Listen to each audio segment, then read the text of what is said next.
I'm here with Detroit Free Press columnist Drew Sharp, who attended today's luncheon with the Lions. Drew, great to see you, and thanks for joining us today. Glad to be here. Today at the luncheon, we heard a lot about accountability and taking the culture to the next level here with the Lions.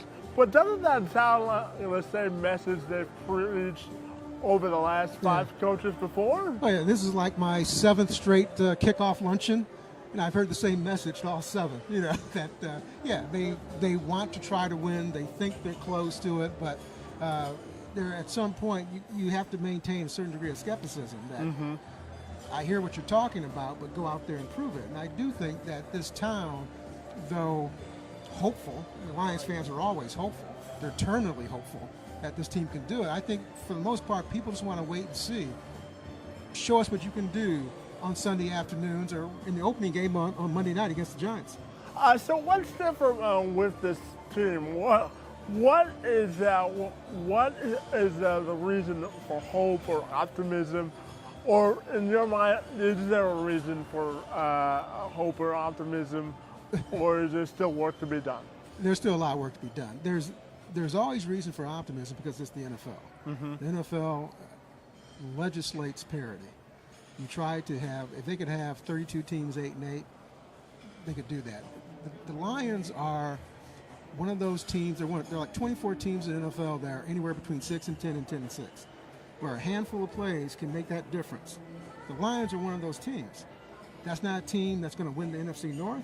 That's not a team that's capable of winning a playoff game for even the second time in 57 years. But there is enough talent that this team should not perform as they did the second half of last season when there was just a complete implosion.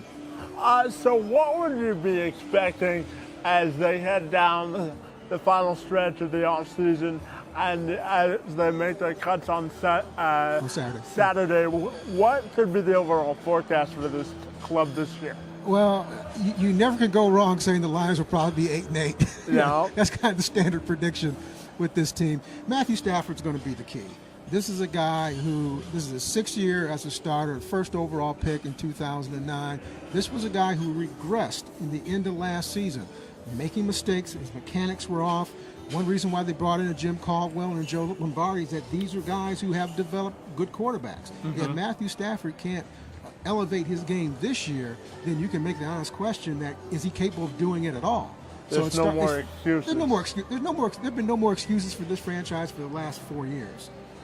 People like to come up with excuses, but no. Matthew Stafford has to step up and prove that he's worthy of being a Pro Bowl franchise quarterback. If he can't do that this year, then I think there are legitimate questions of whether or not he's capable of doing that.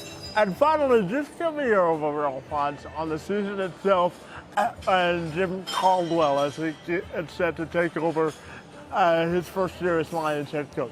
Well, in some respects, Jim Caldwell is the antithesis of Jim Schwartz, his predecessor, in that Schwartz got a little panicked in the fourth quarter. He got a little high-strung, and a team reflects its head coach. And I think one reason why the Lions fell apart the way that they did was that their head coach was falling apart. Jim Caldwell maintains a steady calm. There's a reassurance that, if you follow his protocol and his plan, that this team can do well. That's what they're banking on for this season. But there's a lot of pressure on this team because look at the defensive line. And Ndamukong Suh and Nick Fairley both could be in the last year of their contracts. There's a good chance that both of them will not be Detroit Lions for next season. So it adds to the emphasis that this team must win now.